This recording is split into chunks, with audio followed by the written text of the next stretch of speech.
श्रीशैलेशदयापात्रं धीभक्त्यादिगुणार्णवं यतीन्द्रप्रवणं वन्दे रम्यजामातरं मुनिं यो नित्यमच्युतपदाम्बुजयुग्मरुक्मव्यामोहतस्तदितराणि तृणाय मेने अस्मद्गुरोर्भगवतोऽस्य दयैकसिन्धोः रामानुजस्य चरणौ शरणं प्रपद्ये। श्री रामचंद्र सरकार के गुणों के अनुभव के क्रम में आज सत्यवाक्यत्व नाम का गुण है। भगवान की सत्यनिष्ठा, इस गुण का आज अनुभव करेंगे। वाल्मीकि जी के पूछने के क्रम में कौन वस्मिन् सांप्रतं लोके गुणवान कश्च वीर्यवान धर्मज्ञश्च कृतज्ञश्च सत्यवाक्यः, तो सत्यवाक्यता ये क्रम प्राप्त है हमारे लिए। बाकी हमने भगवान के सौशील्य गुण का अनुभव किया, वीरता इस गुण का अनुभव किया, धर्मज्ञता कृतज्ञता इनका भी अनुभव किया। इनसे पूर्व भगवान की उदारता और त्याग का तो हम अनुभव कर ही चुके हैं। आज सत्यनिष्ठा को लेके कुछ चर्चा करेंगे। सत्य क्या है, सबसे पहले यह जानना है। किसको सत्य बोलते हैं? जो पदार्थ जैसा है उसको वैसा ही जानकर वैसा ही बोलना, यह सत्य है। प्रायः ऐसा कहा जाता है। जैसे हमें मालूम पड़ा कि सामने जो वस्तु है वह हीरा है, हमने जाना कि यह हीरा है। कोई पूछे कि जो पास में चमक रहा है वो क्या है, तो हम बोल दें कि वो हीरा है, तो यह सत्य वाक्य हुआ। हम लोभ इत्यादि के कारण अगर यह बोल दें कि नहीं पता नहीं वो कांच वाँच होगा, कुछ चमक रहा होगा, तो वो चला जाए और हम उसको ले लें, तो यह असत्य है। ऐसे ही जो जैसा है उसको सही जान करके उसके बारे में सही कथन, वैसा ही कथन करना, अपने ज्ञान के अनुसार ही कथन करना, यह सत्य है, ऐसा बोला जाता है। लेकिन सत्य की इस परिभाषा में विवाद है। जो वस्तु जैसा है उसको वैसा जान कर यह बोल देने पर क्या होगा? जो भ्रम में पड़ा हुआ आदमी है उसके भ्रम के अनुसार के वचन असत्य हो जाएगा। जैसे किसी को जॉन्डिस हुआ है, कामल रोग हुआ है, वो हर चीज़ को पीला देखता है, अपने नाखून को पीला देखता है, अपने सफ़ेद वस्त्रों को पीला देखता है, शंख को पीला देखता है। वो डॉक्टर के पास, वैद्य के पास जाए और वैद्य को बोले कि मैं शंख को पीला देखता हूँ, यह शंख पीला है मेरे लिए अभी, यह बोल दे, तो उसका यह वचन झूठ नहीं है। तभी वो सही चिकित्सा करेगा। अब जैसा दिखाई पड़ रहा है वो वैसा ही बोलेगा। अब यहाँ पर हम अगर ये बोल दें कि जो वस्तु जैसा है उसको वैसा जानकर, अब वो शंख सफ़ेद है लेकिन वह शंख को सफ़ेद नहीं जान रहा है, शंख को पीला जान रहा है, लेकिन जैसा जान रहा है वैसा बोल रहा है। बस इतना ही पर्याप्त है सत्य वचन के लिए। वचन सत्य होने के लिए इतना पर्याप्त है कि जो वस्तु जैसा है उसको वो वैसा ही जान ले, जो जैसा उसको वैसा ही कथन, जैसा जाना है वैसा ही बोल दे। जैसा है वैसे जानने की अपेक्षा नहीं है। लेकिन वो भी तो दोष ही है। अगर वो कोई बोल दे कि शंख पीला है तो उसके वचन को सत्य मान के हम व्यवहार तो कर नहीं सकते हैं, तो वो दुष्ट वचन है ही, ऐसी शंका हो सकती है। लेकिन इसमें यह हमें समझना है कि वहाँ पर असत्य वचन रूपी दोष नहीं है, वहाँ पर भ्रम रूपी दोष है। वो दोष दूसरा है। उसने झूठ बोला हो इसलिए हमें बात उल्टी समझ में आ रही हो, ऐसा नहीं है, क्योंकि उसका ज्ञान ही सही नहीं है, इसलिए उसके वो वचन कार्यकारी नहीं होते हैं। तो सत्य वचन माने क्या हुआ? हम जिस चीज़ को जैसा जाने वैसा बोलें, इसी का नाम सत्य है। क्योंकि भगवान जगह जगह पर अपने आप को अपने भक्तों के अधीन बता देते हैं। तो यहाँ पर ये हो जाएगा कि भगवान झूठ बोल रहे हैं, ऐसा हो जाएगा। क्यों? क्योंकि भगवान में ही पूर्ण स्वातंत्र्य है। जीवों में कभी भी पूर्ण स्वातंत्र्य आ नहीं सकता। भगवान धारक है। हमारे अंदर जो आत्मा है वो आत्मा, हमारे शरीर को आत्मा ने धारण कर रखा है। कुछ भी हो जाए, आत्मा शरीर के सामने सरेंडर कर दे, कुछ भी हो जाए, लेकिन शरीर हमेशा आत्मा के द्वारा धारित ही होगा। शरीर, आत्मा ही शरीर का धारक बनेगा। इसी प्रकार भगवान हम सारे जीवों के धारक हैं, उनके सत्ता से ही हम लोगों की सत्ता है। इसलिए स्वतंत्र वही हैं, परतंत्र हम ही हैं। यह हम लोगों का स्वरूप है। लेकिन भगवान बोल क्या देते हैं? अहम भक्त पराधीनः अस्वतंत्र इव द्विज। मैं भक्तों के पराधीन हूँ, मैं अस्वतंत्र जैसा हो जाता हूँ, ऐसा कहते हैं। तो यहाँ पर जो वस्तु स्थिति है वैसा ही भगवान बोल नहीं रहे हैं, लेकिन भगवान ने मान लिया है, अपने आप को पराधीन मान लिया है। तो जैसा माना है, जैसा जाना है, वैसा वो उच्चारण कर रहे हैं, वैसा वो बोल रहे हैं। इसलिए सत्यनिष्ठा है। अब यहाँ पर तुरंत यह प्रश्न हो सकता है कि भगवान को भ्रम हो गया है, फिर तो वस्तु स्थिति जैसी नहीं है वैसा वो जान रहे हैं। लेकिन यहाँ पर यह बात भी नहीं उनको भ्रम हो गया हो, ऐसा भी नहीं। वह परम स्वतंत्र होने के कारण इतना स्वातंत्र्य है कि खुद को परतंत्र बनाने का स्वातंत्र्य भी उनमें है। अपने परतंत्र जो भक्त है, अपने अधीन जो जीव हैं, अपने अधीन जीवों के अधीन बना देना, यह स्वातंत्र्य भी उनमें है। इसीलिए भगवान जब बोलते हैं, न तो उनको भ्रम है, न तो उनके वचन असत्य है। इसलिए हमें ये मानना चाहिए कि सत्य माने क्या होता है कि जो जैसा मानता है, जैसा समझता है, वैसा ही वचन बोल दे तो वह वचन सत्य वचन है। अब भगवान श्री रामचंद्र प्रभु ने सत्य के उत्कर्ष को दिखाया है, सत्यनिष्ठा को बहुत सुंदर रूप से प्रदर्शित किया है उन्होंने। यहाँ पर हम दशरथ जी के सत्यनिष्ठा और राम जी की सत्यनिष्ठा में तुलना कर सकते हैं। भागवत धर्म के अनुसार तुलना करें तो भगवान की सत्यनिष्ठा बहुत ऊंची है। उनके सत्यनिष्ठा के सामने किसी का भी सत्य टिकता नहीं है।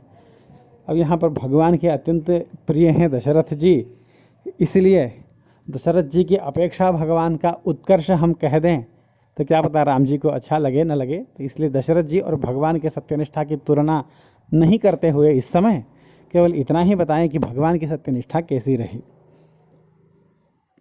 सत्य भगवान ने दो प्रकार से प्रदर्शित किया है। भगवान ने जो सत्य का प्रदर्शन किया है उसको हम दो वर्गों में बांट सकते हैं। एक तो ऐसा सत्य जो सर्वमान्य है। भगवान ने अपने सत्य के प्रभाव को किस प्रकार प्रकट किया है, वो एक अनुभव का विषय बनता है, वो एक वर्ग हो गया। सत्य तो भगवान बोलते हैं, पदे पदे बोलते ही हैं। हम भी बोलते हैं कभी सत्य, हमारे मुंह से अनेक बार झूठ निकलता है। हम तो झूठ ही खाना, झूठ च बहना, कबीर जी के भजन के अनुसार। फिर भी कभी कभार हम सब लोगों के मुख से सत्य निकल ही जाता है। तो ऐसे सत्य का हम वर्णन करें राम जी के चरित्र में, ये उचित नहीं है। सत्य की क्या महिमा हो सकती है केवल सत्य बोलने पर। भगवान ने किस प्रकार इस तथ्य को दिखाया है, ये एक अनुभव करना है। और दूसरी बात, भगवान के वचन में असत्य की आशंका करके उसका निराकरण।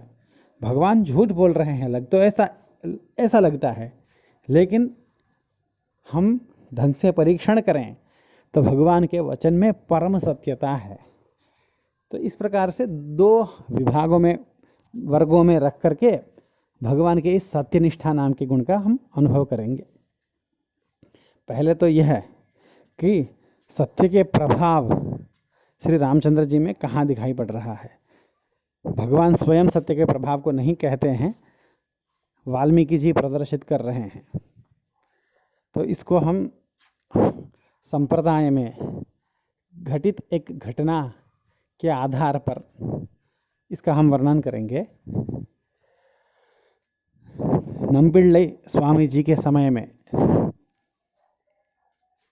कलिवैरीदास स्वामी जी का समय, नंबिल्लई का समय, उस समय श्री पराशर भट्ट के ही वंश में अवतीर्ण हुए मध्य श्री वीथि भट्ट नाम के महात्मा भी श्रीरंगम में विराजते थे।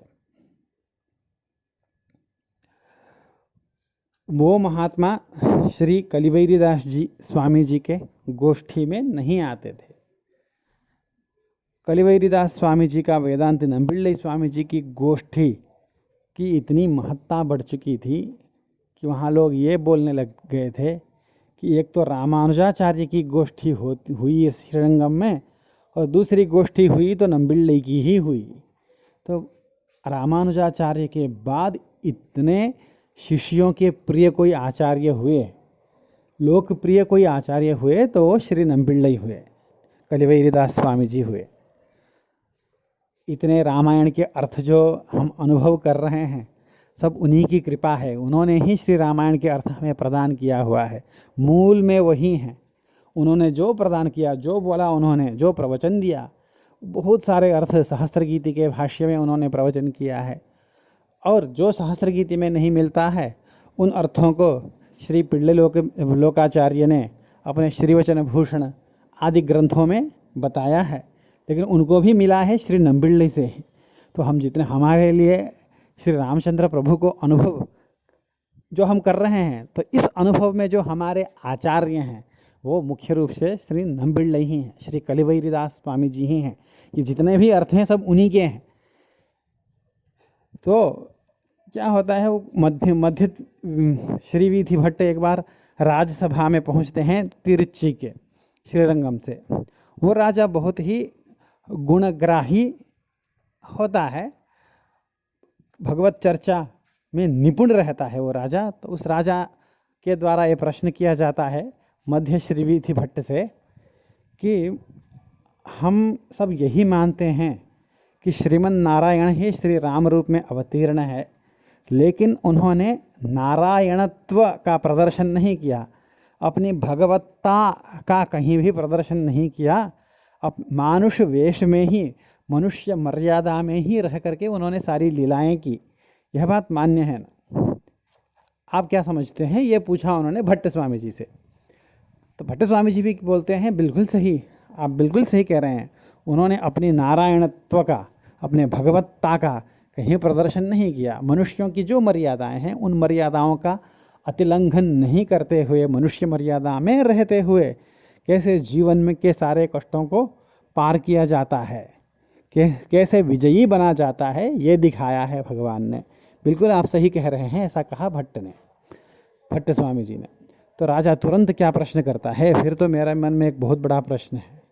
अगर ऐसा है तो जटायु जी को जाते समय, जब उनका अंतिम समय रहता है, वो जा रहे होते हैं, तो रामचंद्र जी ने ये कैसे कह दिया कि मया त्वम अभ्यनुज्ञातः गच्छ लोकान अनुत्तमान। हे जटायो, मैं तुम्हें अनुमति देता हूँ, तुम मोक्ष को चले जाओ, तुम जिस लोक में चाहते हो ऊपर उसी लोक में चले जाओ, मोक्ष लोक में भी तुम चले जाओ, मैं तुम्हें अनुमति देता हूँ, ये कहते हैं। अब ये संभव है क्या कि मनुष्य अनुमति देवे, मनुष्य आज्ञा देवे कि मैं तुम्हें आज्ञा देता हूँ, अनुमति देता हूँ, तुम जाओ मोक्ष में? ये संभव है मनुष्य के लिए? मनुष्य का अपना है क्या मोक्ष, वैचित्र वैकुंठ लोक? तो ये कैसे संभव है? इन्होंने मनुष्य मर्यादा को छोड़कर अपनी ईश्वरता का प्रदर्शन किया है, अपने नारायणत्व का प्रदर्शन किया है यहाँ। तो इसका कैसे समाधान हो सकता है? हम कैसे बोल सकते हैं कि यहाँ इन्होंने मनुष्य मर्यादा का अतिलंघन नहीं किया है? ये प्रश्न किया राजा ने। तो मध्य श्री वीथि भट्ट स्वामी जी को इसका उत्तर सूझा नहीं।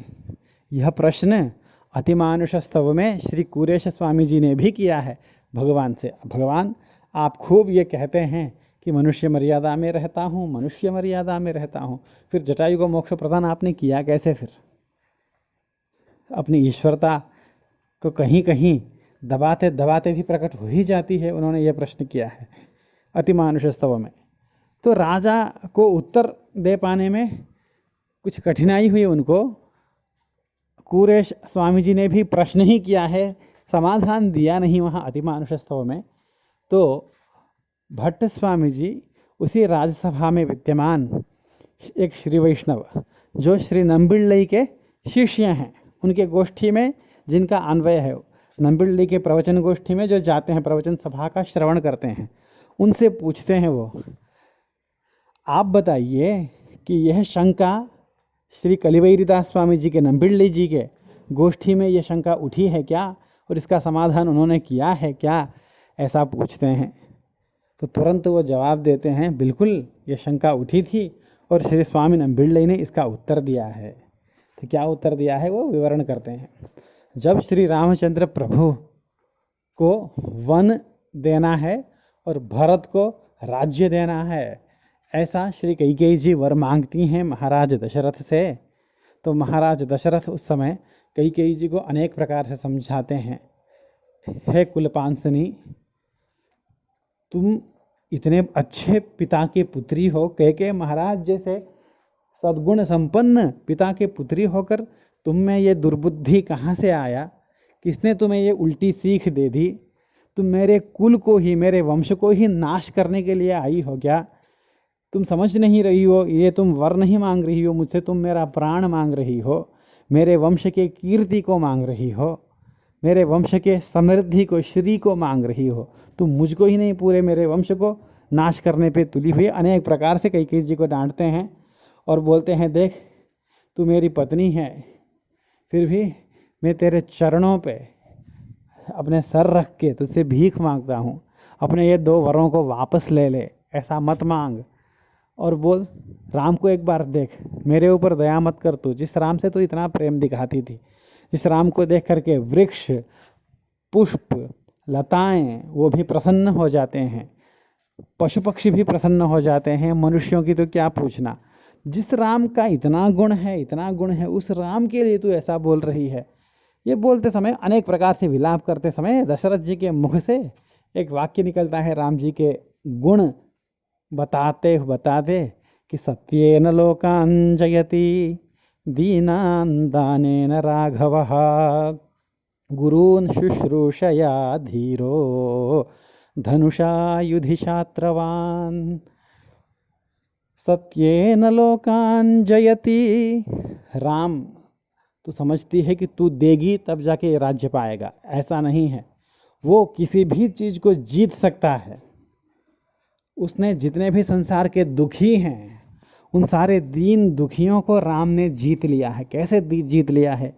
दान दे करके, मधुर वचन का दान, अपने मंदस्मित का, मधुर मुस्कान का दान, अपनत्व का दान, और श्री जानकी भूत श्री जो महालक्ष्मी हैं उनके कटाक्ष का दान, जितना जो भी हो सके, धन दान, जो जो दे सकते हैं वो सब दान दे करके दीन दुखियों को कष्ट से उभार लिया, उनको जीत लिया है। और अपने जितने गुरु हैं, इनसे बड़े जो हैं, राम से बड़े, जिनको कुछ अपेक्षा नहीं है, पहले से जो संपन्न है, बुद्धि संपन्न है, धन संपन्न है, कीर्ति संपन्न है, उनको भी जीत लिया है, उनको भी अपने वश में कर लिया है राम ने। कैसे? शुश्रूषया, सेवा से। सब इतनी विनम्रता है, इतनी विनम्रता है, बड़ों को देखते ही उस विनम्रता से ही राम के परवश हो जाते हैं जितने भी गुरु हैं, सब जो बड़े हैं, उनको भी जीत लिया है राम ने। और जो शत्रु हैं उनको केवल कोई सेना नहीं चाहिए राम को, अयोध्या की सेना नहीं चाहिए राम को लड़ने के लिए, ये केवल हाथ में एक उसका कोदंड धनुष है, बस वो उठा ले, बाण भी नहीं चाहिए, केवल धनुष को उठा करके एक टंकार मारे, उसके ध्वनि से ही सारे शत्रु भयभीत होकर परास्त हो जाते हैं। धनुषा, एक धनुष से, केवल धनुष से, एक वचन है वहाँ पर, धनुषा, धनुष मात्र से, बिना बाण के धनुष मात्र से वो सारे शत्रुओं को जीत सकता है, उनको अपने वश में रख सकता है। ये 3 बात तो कहा ही कहा। इससे पूर्व में एक बात कहा दशरथ जी ने, इतना तू समझती है अयोध्या राम को नहीं दूंगी, अयोध्या तो क्या, ये संपूर्ण पृथ्वी लोक को वो जीत सकता है। पृथ्वी लोक तो क्या, ये त्रिभुवन को जीत सकता है, स्वर्ग, अधोलोक और भूमि, ये त्रिभुवन ही नहीं, वो 14 लोक को जीत सकता है। ये 14 लोक को ही नहीं, वो भगवान परमेश्वर का जो उभय विभूति है, उभय विभूति को जीत सकता है। कैसे जीत सकता है? सत्य न, उसकी सत्य इतनी तीव्र है, सत्य निष्ठा इतनी तीव्र है कि वो जो बोले वही सच हो जाता है। अगर राम बोल दे कि सूर्य खड़ा के खड़ा रहेगा, आज रात्रि नहीं होगी तो रात्रि नहीं होगी, उसके सत्य में इतना दम है, उसके सत्य में इतना बल है। तो तू सोचती है कहीं कि मैं नहीं दूंगा उसको, वो दे रहा है इसलिए हमें मिल रहा है, ये बोल तू। इतना राम जी के गुण को बोलते समय वो राम जी के सत्य का बखान करते हैं दशरथ जी। सत्येन लोकान जयति, समस्त लोगों को अपने सत्य से ही जीतने का सामर्थ्य है। जैसे विश्वामित्र जी ने अपने तपस्या के बल से, अपने सत्यनिष्ठा के बल से त्रिशंकु को पहुंचा दिया स्वर्ग के द्वार तक। तो इतना बल था उनका कि वहाँ तक उनका सत्य चलता था, उनकी तपस्या चलती थी। तो राम जी का तपस्या नहीं, केवल सत्यनिष्ठा के बल पर, केवल सच्चाई के बल पर, सच्चाई में इतना बल है, केवल सत्यनिष्ठा के बल पर, केवल सत्य के बल पर वो उन्होंने समस्त लोगों को जीत लिया। तो जो लोगों का जय है अपने तपस्याओं से ऋषियों ने किया, अपने पातिव्रत्य के बल से अनसुया ने किया, यज्ञों के बल से याज्ञिक लोग, यज्ञ करने वाले लोग लोगों को जीतते हैं, अपने वश में करते हैं अनेक लोगों को, वही सर्वलोक जय श्री रामचंद्र ने अपने सत्यनिष्ठा नाम के धर्म के बल पर किया है। मनुष्य रहते हुए बिना ईश्वरता का उपयोग किए उन्होंने एक मनुष्य परम सत्यनिष्ठ हो, सच्चाई में विद्यमान हो, सत्य रूप धर्म में जिसकी परम निष्ठा हो, तो वो उस सच्चाई के बल से ही समस्त लोगों को जीत सकता है, ऐसा कहा महाराज दशरथ ने। तो जटायु जी को जो मोक्ष प्रदान किया है रामचंद्र प्रभु ने, वो ईश्वर होकर मोक्ष प्रदान नहीं किया, वो सीता पति होकर के, जिस सीता के वियोग में बिलख रहे हैं, जिस जानकी जी के वियोग में रो रहे हैं, उस जानकी जी को बचाने के लिए अपने प्राण त्याग करने वाले जटायु को जंगल में 12-13 सालों से भटकता हुआ एक प्रेमी कैसे उपकार करे। अगर वो सत्यनिष्ठ हो तो बड़े से बड़े लोगों को, मोक्ष लोक तक को भी वो दे सकता है, केवल वचन के बल से दे सकता है। उसको ब्रह्म होने की आवश्यकता नहीं, उसको ईश्वर होने की आवश्यकता नहीं। यह बात श्री स्वामी नंबिल्लई जी ने अपने गोष्ठी में कही है। ऐसा कहते हैं श्री वो जो आए हुए थे नंबिल्लई गोष्ठी में रहने वाले जो स्वामी जी, वो भट्ट स्वामी जी को बोलते हैं। तो भट्ट स्वामी जी भी राजा को यह अर्थ सुनाते हैं, तो राजा बहुत प्रसन्न होकर के उनको बहुत सारे हीरे जवाहरात दे करके सम्मान करता है राजा। आहा, ऐसा अर्थ मैंने बिल्कुल सोचा ही नहीं था कि भगवान मनुष्य मर्यादा में रहते हुए भी जटायु को मोक्ष प्रदान कर सकते हैं, तो उन्होंने कैसे किया होगा। तो सत्यनिष्ठा के बल पर, रामायण के ही प्रमाण के आधार पर आपने सिद्ध कर दिया। बहुत प्रसन्न हुआ राजा और उनको सम्मान किया। सम्मान लेके आते हैं। आज तक श्री भट्ट स्वामी जी नंबिल्लई स्वामी जी के, कलिवैरीदास स्वामी जी के गोष्ठी में उनके प्रवचन सभा में गए नहीं हैं, लेकिन आज जा कर के उनके चरणों में यह सब सम्मान रख के नमस्कार करते हैं। मैं बहुत अभागी था कि आज तक आपके इस गोष्ठी में मेरा अन्वय नहीं हो सका। आप कृपा करके मुझे भी अनुमति दें, मैं आपके सभा में आ सकूं। आपके ज्ञान समुद्र में से गिरे हुए 2-4 बिंदु, उस बिंदु के ही प्रभाव है ये सब, उस बिंदु का सत्कार है ये सब, मैं आपके चरणों में समर्पण करता हूँ बोल के वो उस गोष्ठी में आने लग गए। तो यहाँ पर ये जो प्रकरण है, इस प्रकरण से हम यह जानते हैं कि भगवान में सत्यनिष्ठा नाम का गुण है। वो गुण कितना तीव्र था, वैसी सत्यनिष्ठा कहीं न किसी में देखी गई, न किसी में सुनी गई। भगवान को अपने प्रेम से वश में रखकर मोक्ष दिलाने वाले भक्त बहुत हैं, बहुत सारे भक्त हैं कि प्रेम से, भक्ति से भगवान को अपने वश में कर लें। भगवान प्रेम में, भक्त के प्रेम में भगवान लट्टू हो जाए तो भगवान से सिफारिश कर दे कि इन लोगों को भी आप मोक्ष प्रदान करो, उन लोगों को भी आप मोक्ष प्रदान करो। ऐसे तो भक्त हैं। तपस्या, तीव्र तपस्या से, उपासनाओं से, कर्मनिष्ठा से, ज्ञाननिष्ठा से, जितने भी शास्त्र में कहे हुए मर्यादाएं हैं, जितने भी प्रकार हैं, उन सब से अपने लिए मोक्ष लोक को जीतने वाले बहुत हैं। भगवान के मंदिर में दिया जलाने से लेकर अनेक शास्त्र में विहित उपासनाओं के, अनेक निष्ठाओं के अभ्यास से, योग निष्ठाओं के अभ्यास से मोक्ष लोक को जीतने वाले भी अनेक हो सकते हैं। वो केवल अपने लिए जीत पाते हैं, लेकिन सत्य निष्ठा के, केवल सत्य के बल पर संपूर्ण संसार, संपूर्ण लोकों को, यहाँ तक मोक्ष लोक तक को जीतने का सामर्थ्य किसी मनुष्य में है तो राम नाम के मनुष्य में है। परमात्मा होकर के उन्होंने नहीं मोक्ष दिया है जटायु जी को, उन्होंने मोक्ष दिया है जटायु जी के मनुष्य होकर ही दिया है। यह सत्यनिष्ठा के बल, सत्य नाम के गुण में, सत्य में, सच्चाई में कितनी शक्ति होती है वो रामचंद्र जी ने दिखाया है। अन्यत्र किसी ने किसी अवतार में कहीं पर भी ये नहीं दिखा है, ये नहीं दिखा है। तो सत्य नाम का गुण का पूर्ण प्रकाश, सत्य के वैभव का पूर्ण प्रकाश, सत्य के बल का पूरा प्रकटन श्री रामचंद्र जी के इस चरित्र में होता है। यह एक अनुभव हुआ। और दूसरे वर्ग के जो गुण है, जो हमें लगता है कि रामचंद्र प्रभु असत्य बोल रहे हों, ऐसा हमें लगता है। ये कैसे, कब लगता है? जब वन गमन का प्रसंग हुआ, उस प्रसंग में कैकेयी जी दशरथ जी के तरफ से बोलती हैं कि महाराज चाहते हैं कि तुम वन जाओ 14 साल के लिए, भरत को राज्य दे दिया जाएगा। तो रामचंद्र जी का मुखारविंद परम प्रसन्न होता है, एकदम खिल पड़ता है। कंब कवि वहाँ कहते हैं, मैं कैसे वर्णन करूँ, वर्णन करने के लिए शब्द नहीं है कि भगवान के चेहरे में जो प्रकाश कांति आई है, जिस प्रकार वो विकसित हुआ है, खिला है वन जाने के समाचार को सुनकर। भगवान का मुख कमल के समान तो पहले से था, लेकिन जब वन जाने के लिए कैकेयी माँ ने कहा तो उनका मुख कमल से भी सुंदर हो गया। अब मुख कमल नहीं कहा जा सकता, इतना सुंदर, कैसे मैं वर्णन करूं उस मुख को। मुख कमल तो अब नहीं कह सकता, कमल से भी सुंदर हो गया वो, ऐसा बोलते हैं कंब कवि। इतना प्रसन्न होते हैं तो लक्ष्मण जी जो क्रोध में तिलमिला रहे हैं, उनसे कहते हैं, ए लक्ष्मण, तू इतना क्रोध मत कर। राज्यम वा वनवासो महोदय, राज्य हो या वनवास हो, मुझे तो लगता है वनवास ही महोदय है। वनवास में ही मुझे आनंद आएगा, वनवास ही मुझे समृद्धि लाएगा।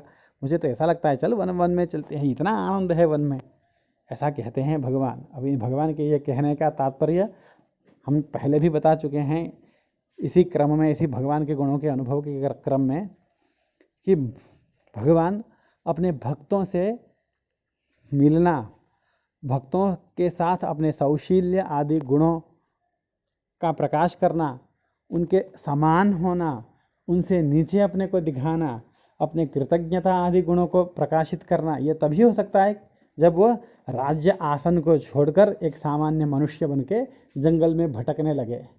तो जंगली वानरों से सख्य करना, सुग्रीव से के सखा बन गए, सुग्रीव के मित्र बन गए, गुह के सखा बन गए, केवट के गुह, निषादराज गुह के भी सखा बन गए, शबरी के जूठे बेर से खुद को पवित्र मानने वाले हो गए। ये कब संभव है? राज्य में रहने पर संभव नहीं है, ये जंगल में आने पर ही संभव है। इसलिए उन्होंने कहा वनवासो महोदय, महान उदय देने वाला, मुझे विकास देने वाला तो वनवास ही है, ऐसा कह करके प्रसन्न होकर के वो आए हैं। लेकिन जब सीता जी का अपहरण होता है और सीता जी को ढूंढते ढूंढते जटायु जी के पास पहुंचते हैं और जटायु जी का भी अंत हो जाता है, तो भगवान जिस प्रकार से वहाँ विलाप करने लगते हैं, प्रलाप करने लगते हैं, वो देखने पर पूरे हृदय में, पूरे शरीर में कंपकपी छूटने लगती है। जैसा वर्णन वाल्मीकि जी ने किया है, वहाँ पर बोलते बोलते भगवान क्या बोलते हैं, हे लक्ष्मण, राज्यभ्रंशः वने वासः नष्टा सीता हतो द्विजः ईदृशीयं मम लक्ष्मीः निर्दहेदपि पावकम्। क्या बोल रहे हैं? राज्यभ्रंशः, पहले से राज्य छूटा, राज्य से मैं भ्रष्ट हुआ, राज्य से भ्रष्ट तो हुआ, मुझे राजकाज नहीं मिला, ठीक है, अयोध्या में ही एक कोने में रह जाता, कोई बात नहीं थी, लेकिन वन वन भटकना पड़ा। वने वासः, वन में भी अपनी सब कुछ छोड़ करके, कुछ भी हो मैं आपके साथ ही रहूँगी बोल के मेरे साथ जो आई थी। सायोध्या यत्र राघवः, जहाँ राम जी रहेंगे वही मेरे लिए अयोध्या है। आपके बिना मुझे स्वर्ग भी नहीं चाहिए। आप नरक में रहेंगे तो वही मेरे लिए परम स्वर्ग है। मुहिम में आऊँगी बोल के मेरे पीछे आने वाली जो सीता है, आज वो भी मेरे हाथ से च्युत हो गई, मैंने उसको भी खो दिया। नष्टा सीता। और मेरे लिए, मैं समझता था मैं बहुत शूरवीर हूँ, मैं सबकी रक्षा करता हूँ, लेकिन मेरी जो जिम्मेदारी थी उसको पूरा करने के लिए एक बूढ़ा पक्षी अपना प्राण दे गया। मैं अपने पिता के मृत्यु का कारण बना। जब जंगल में आया तो मुझे स्मरण करते करते मेरे पिता मरे, और मेरी पत्नी को बचाते बचाते मेरे पिता के मित्र जटायु मरे। हतो द्विजः, ये मेरा इतना दुर्भाग्य है रे लक्ष्मण मुझ में, इतना दुर्भाग्य है मुझ में, इतना अलक्षण है मुझ में, इतनी अलक्ष्मी है मुझ में, दुर्लक्ष्मी है मुझ में कि मेरे अलक्ष्मी से निर्दहेदपि पावकम, शायद आग को भी आग लग जाए। मेरा अभागापन ऐसा तीव्र है कि आग को भी आग लगा दे ये मेरा अभागापन। ऐसे इस प्रकार विलाप करने लगते हैं राम जी। अब यहाँ पर राम जी के मुख से क्या निकला कि मैं राज्य से भ्रष्ट हुआ, वन में मुझे आना पड़ा। ये सब दुख के रूप में गिना रहे हैं भगवान। सीता जी का खो जाना, जटायु जी का मरना, उसी के समान बोल रहे हैं। राज्य भ्रंशः वने वासः नष्टा सीता हतो द्विजः। इन चारों चीज़ों को एक ही सांस में बोल रहे हैं, माने चारों चीज़ एक समान है, दुखदायी हैं। तो भगवान के हृदय में कहीं न कहीं यह है कि जंगल आना और राज्य से भ्रष्ट होना कहीं न कहीं दुख है, दुखदायी है, ऐसा भगवान को लग रहा है, तब ये बोल रहे हैं यहाँ पर। लेकिन जब उन्होंने लक्ष्मण जी को समझाया था तो वहाँ बोला था वनवासो महोदय। इसका मतलब जो वनवासो महोदय बोला था, ये ऊपर ही ऊपर का वचन था, ये दिल का वचन, एकदम अंतस्थल अंतर हृदय का वचन भगवान का ये नहीं था। यह सिद्ध हो रहा है, माने भगवान ने सत्य वचन नहीं कहा उस समय। ऐसी आशंका किसी को भी हो सकती है। जब यहाँ पर रोते समय बोल रहे हैं मुझे राज्य से भ्रष्ट होना पड़ा, मुझे वन में रहना पड़ा, इतना मेरा दुर्भाग्य है कि मेरे दुर्भाग्य से आग को आग लग जाए, ये जो बोल रहे हैं, इसका मतलब जब वो वहाँ पर उन्होंने कहा था वनवास मेरे लिए अति उत्तम है, तो ये वचन उनका असत्य था। तो ऐसी आशंका होना सहज है। तो इसका समाधान तो हमारे पूर्वाचार्यों को छोड़कर कोई क्या देगा, तो वही यहाँ पर उत्तर दे सकते हैं। तो भगवान के हृदय को समझना है। जब उन्होंने राज्य भ्रंशो वने नासः नष्टा सीता हतो द्विजः ईदृशी यम ममा लक्ष्मी निर्दहेदपि पावकम, ये श्लोक जब शोक में कहा, शोक से आतुर होकर जब कहा, जटायु जी को खोने के शोक से, सीता जी को खोने के शोक में जब ये कहा, तब उनका हृदय, उनका अभिप्राय क्या था। और वनवासो महोदय जब बोल रहे हैं तब अभिप्राय क्या था, ये हमें परीक्षण करना है, केवल शब्दों को नहीं देखना है। भगवान ने वनवासो महोदय क्यों कहा? वन में रहना उनके लिए कोई वही इच्छा का विषय नहीं है। पहले ही बोल दिया गया कि ऐश्वर्य के बहुत बड़े रसज्ञ हैं। ईश्वर होने में जो रस है वो रस लेना जानते हैं, वो बहुत रसिक हैं। जंगल में भटकने के ही लिए जंगल आना चाह रहे हो ऐसा नहीं है, जंगली होना चाह रहे हो ऐसा नहीं है। किस लिए वो जंगल आना चाहते हैं? इसलिए चाहते हैं कि वह अपने सौशील्य, मित्रता, करुणा, दया, एक समभाव, सबको एक जैसे व्यवहार करना, सबको अपने गले से लगाना, ये चाहते हैं। वो जंगल में दंडकारण्य में राक्षस ऋषियों को खा रहे हैं, जिस प्रकार पालघर में हुआ वही तो हो रहा था उस समय। तो इन दुष्टों को नष्ट करना है। तो ये जितने भी अपने भक्तों की रक्षा करनी है, केवल अपने प्रेमियों के लिए जो पीड़ित हैं, अकारण पीड़ित है, बिना किसी पाप के पीड़ित हैं, बिना पाप के, बिना अपराध के पीड़ित लोगों को गले लगाना है। जो वानर हैं, तो वानर में भी परस्पर पीड़ा है, उनमें भी सुग्रीव पीड़ित हैं वाली से, तो उनको भी उद्धार करना है, उनको भी अपने गले से लगाना है। राक्षस के उपद्रवों को शांत करना है, सर्वत्र प्रजाओं को सुख प्रदान करना है। इतने सारे प्रयोजन है। और अपने कौशल्य आदि गुणों का प्रकाश करना है, लोक में बहुत सारे धर्मों का शिक्षण करना है। और भगवान का सबसे बड़ा धर्म शरणागत वात्सल्य है। ये कल ही बात बताया गया। धर्मज्ञश्च कृतज्ञश्च बोलते समय धर्मज्ञ माने सीता जी ने रावण से कहते समय कहा विदितस्स हि धर्मज्ञः शरणागत वत्सलः। वो शरणागत वत्सल है। देख, शरणागत वत्सलत्व रूप धर्म उनमें है। शरणागत की रक्षा करना ही उनका बहुत बड़ा धर्म है। और मैं उस धर्म में उनकी सहधर्मिणी हूँ, सीता जी ने कहा था। तो ये जो धर्म का प्रकाश है राज्यासन पे रहते हुए संभव नहीं है। ये सोच करके वो वनवास आए थे, इसलिए वनवास को महोदया कहा था। अब यहाँ जो अपने सबसे प्रिय हैं सीता जी, वो खो गई, जो सहधर्मिणी है, जिनके रहने पर शरणागतों की रक्षा संभव है। जिनके न रहने पर शरणागतों की रक्षा भगवान सामान्य रूप से नहीं करते हैं। भगवान फिर नियम देखते हैं, इसकी रक्षा करूं क्या, कितना पाप किया है, कितना पुण्य किया है। उनके जो है न्यायाधीश जो होना है, न्यायाधीशत्व, न्यायाधीशता जग जाती है उनमें। फिर उनमें कृपा करुणा नहीं जगती है जब अकेले रहते हैं। तो उनके हृदय में करुणा को जगाने वाली तो जगत जननी जानकी ही हैं। वो रहती हैं तब जाके करुणा उमड़ती रहती है उनके हृदय में। ज्यों जानकी जी दूर हों तुरंत उनके हृदय में वो न्यायाधीशता ये भाव जगने लगता है, निरंकुश ऐश्वर्य ये भाव जगने लगता है। तो पुण्य पाप देख करके उसके अनुसार न्याय करने लगते हैं। तो ये न्याय करना था तो मैं वैकुंठ में ही रहता, न्याय करना था तो मैं अयोध्या में ही रहता, न्याय करना था तो जंगल में क्यों आया? मैं तो कृपा करने के लिए, करुणा करने के लिए जंगल में आया। लेकिन करुणा को जगाने वाली जो जानकी थी वो नहीं है। और शरणागतों में, जो परम भक्तों में सब कुछ मुझे यहाँ पंचवटी में आके तुम यहाँ रहो राम, तुम्हें मैं देखता हूँ, ऐसा बोलने वाला जो जटायु है, इतना उपकार करने वाला जो जटायु है, जिसने इतना उपकार किया है कि मुझे कृतज्ञ होना चाहिए जिसके लिए, वो मेरे लिए मरा। पहले से जिसने बड़ा उपकार किया है, पंचवटी में आते ही सबसे पहले दर्शन ही जटायु जी का है। तो जटायु जी बोलते हैं यहीं रहो, यहीं पंचवटी में ही रहो, आनंद से रहो। तुम लोग कहीं बाहर कहीं जाओगे भी जंगलों में फल फूल कंदमूल ले आने के लिए, तो जानकी की रक्षा मैं करूँगा, ये कहा था जटायु जी ने। इतने बोलने मात्र से, मेरे पास रहो बोल देने मात्र से भगवान ने ये मान लिया कि इतने बहुत बड़ा उपकार कर लिया। इतने उपकार किए हुए जटायु को मैं क्या प्रत्युपकार करूं, क्या प्रत्युपकार करूं, ये समझ रहे हैं। वो ये सा इनके प्रत्युपकार के लिए संकल्प कर रहे हैं कि उन्होंने अपना जान ही दे दिया। फिर तो भगवान को कैसा लगा होगा।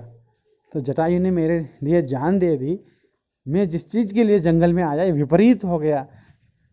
तो भगवान के वचन से मुखारविंद से यही निकला कि वन राज्य से निकलना व्यर्थ था, वन में आना बेकार हुआ। जैसे एक उदाहरण को लेके हम यह समझ सकते हैं, यहाँ बहुत आनंद से, बहुत ही उत्साह के साथ यहाँ से हम लोग गए जयपुर से, पहली बार श्री वृंदावन रंग मंदिर गए, बड़ा आनंद हुआ। श्री वृंदावन रंग मंदिर में हम जितने उत्साह के साथ गए हैं, यहाँ से जयपुर से कई लोग इतने ही उत्साह से नेपाल से कई भक्त आए हैं, जम्मू से कई भक्त आए हैं, दक्षिण से भी कई भक्त आए हैं श्री रंग जी के दर्शन के लिए, उनके उत्सव के दर्शन के लिए। बहुत आनंद से ही आए हैं। अगर हमसे कोई उस समय पूछता कि जयपुर में रहो, क्यों जा रहे हो वृंदावन, तो हम मानते क्या जयपुर में क्या रहना, नया उत्सव नया कुछ, हम तो जाएंगे वृंदावन। वृंदावन में जाने में ही ना आनंद है, वृंदावन में जाने ही ना जीवन की सार्थकता है। उस उत्सव को देखे बिना ये किस लिए यहाँ पर रहना है, ये सब बोल के ही हम गए थे। तो सभी लोग वैसे ही आए होंगे कि वृंदावन जाना ही जीवन की सार्थकता है मान करके। लेकिन कोरोना के लॉकडाउन में बेचारे जितने भक्त वहाँ फंस गए हैं, अब वो क्या सोच रहे होंगे, हमारा बेकार वृंदावन आए भाई, हम घर में ही रहते तो आनंद था, बेकार वृंदावन आना बेकार हुआ, यही ना सोचेंगे सब, चुपचाप घर में ही रह लेते, यही ना सोचेंगे। अब यहाँ पर उनका कौन सा भाव झूठा था, घर से निकलते समय वृंदावन जाएंगे, वृंदावन गए बिना क्या रहना, यह भाव उनका झूठा था। या आज जो वहाँ फंसे हुए भक्तों को, रंग मंदिर में फंसे हुए भक्तों को लग रहा है कि अरे बहुत दिन से मंदिर में रह रहे हैं, मंदिर के ही खा पी रहे हैं, भगवान की सेवा करनी चाहिए, मंदिरों में देना चाहिए, मंदिर का ही इतने दिनों से खा रहे हैं, कुछ दे तो रहे हैं नहीं। तो ये जो उनको अभी मन कुड़ रहा है, मन ये भाव के अनुसार बोल रहे हैं हम वृंदावन बेकार आए, वृंदावन में आना बेकार हुआ, ये जो बोल रहे हैं अभी कई भक्त, तो उनका ये वचन भी सत्य है। और जो घर से निकलते समय उन्होंने ये कहा कि वृंदावन जाना ही हमारे लिए बहुत बड़ा पुरुषार्थ है, तो ये वचन भी उनके लिए उनका सत्य ही है, पूर्ण सत्य है। इसी प्रकार भगवान ने राज्य से निकलते समय लक्ष्मण जी को जो कहा वनवासो महोदय, तो ये वचन भी पूरा का पूरा सत्य है। और यहाँ सीता जी को और जटायु जी को खोने के बाद जो कहा जंगल में आना व्यर्थ हुआ, राज्य भ्रंश हुआ, बहुत दुख हुआ, वन में आना व्यर्थ हुआ, बहुत दुख हुआ, ये जो कह रहे हैं भगवान राम जी, ये वचन भी सत्य है। तो भगवान के कोई वचन असत्य नहीं है। तो हमने भगवान के दो प्रकार से भगवान के सत्यनिष्ठा का अनुभव किया। भगवान जहाँ पर एक अपने ही वचन टकराते हुए वचन बोलते हुए दिखते हैं, वहाँ पर भी उनमें भी कोई टकराव नहीं है।